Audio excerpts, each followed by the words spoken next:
all of physical matter, everything we have around us, is the result of a frequency.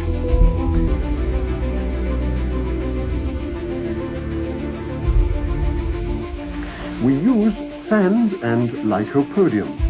The lycopodium moves to the center of the field and takes up circular shapes, the lines.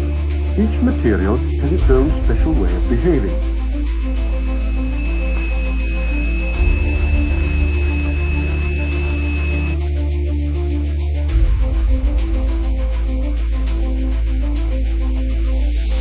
What is it that drives the rotational effect in our galaxies?